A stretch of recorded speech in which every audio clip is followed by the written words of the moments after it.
ఈ వీడియో చూస్తున్న ప్రతి ఒక్కరు కూడాను ఒక చిన్న హెచ్చరిక అయితే నేను చేయాలనుకుంటున్నాను. ఎందుకంటే చాలామంది వేసవికాలం వేసవి సెలవులు కాబట్టి చాలామంది వారి యొక్క సొంత గ్రామాలకి పిల్లల్ని తీసుకుని వెళ్తూ ఉంటారు. అదేవిధంగా ఉద్యోగస్తులైతే వేసవికాలం కదా అని చెప్పేసి సొంత గ్రామాలకి తల్లిదండ్రుల దగ్గరికి వెళ్తూ ఉంటారు అన్నమాట. ఇదంతా కూడా రైల్లో ప్రయాణాలు చేస్తూ ఉంటారు. ఈ రైల్వే ప్రయాణాలు చేసినప్పుడు చాలా ప్రమాదాలు జరుగుతున్నాయి. రీసెంట్లీగానే అంటే నిన్నే ఒక పెద్ద ప్రమాదం జరిగింది.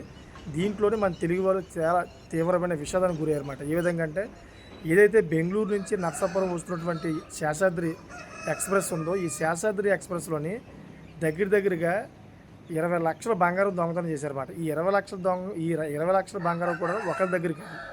5 బోగీల్లోని 5 బోగీల్లోని దగ్గర 10 మంది దగ్గర అయితే చైన్లు, అదేవిధంగా ఏదైతే నల్ల పూసలు గట్రా ఉంటాయో అటువంటివి కూడా దొంగలు లాక్కొని వెళ్ళిపోయారన్నమాట.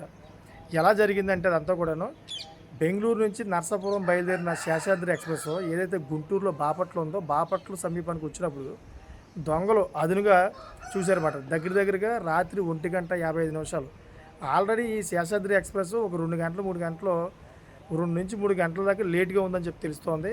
అదే అదునుగా చూసుకొని అదేవిధంగా ఆ బోగీల్లో ఎక్కడ కూడా ఆర్‌పీఎఫ్ ఎక్కడ కనిపించకపోవడంతో వాళ్ళకి అవకాశం కలిగిందన్నమాట.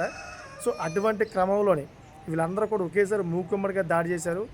ఏదైతే S1, S5, S4, S3 అన్నీ ఉన్నాయో దగ్గర 5 బోగీలు మాట. 5 బోగీలు డైరెక్ట్‌గా ఎక్కి వాళ్ళందరి మీద కూడా పడుకున్న వాళ్ళ మీద ఎవరైతే బంగారం వేసుకున్నారో అందరూ కూడా క్షుణ్ణంగా పరిశీలించి బంగారం ఎవరైతే ఉందో వాళ్ళ దగ్గర ఒకేసారి అటాక్ చేసి అక్కడి నుంచి పరారయ్యడం జరిగిందన్నమాట. ఆల్రెడీ ట్రైన్ నడుస్తూ ఉంది. ఈ దొంగలో ఒక వ్యక్తి అయితే చైన్ లాగాడు. అంటే ట్రైన్ చైన్ అయితే ఏదో ఉందో ఆ ట్రైన్ చైన్ లాగడంతో ట్రైన్ ఒకేసారి ఆగిపోయింది.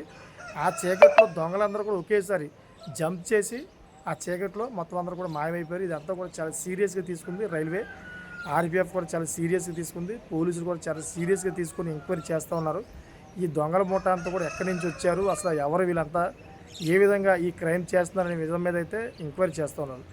నేను ఈ వీడియో రూపంగా అయితే నేను ఒకటే చెప్పాలనుకుంటున్నాను. దయచేసి మీరందరూ కూడా ఈ వేసవికాలం చాలామంది ప్రయాణాలు చేస్తూ ఉంటారు. ఎందుకంటే సెలవులు కాబట్టి. సో దయచేసి ఈ సమ్మర్ క్యాంప్లో మీరు వెళ్ళినప్పుడు తగు జాగ్రత్తగా ఉండండి. నైట్ మీరు మీ ఇంట్లో పడుకున్నట్లుగానే మీరు పడుకోవద్దు.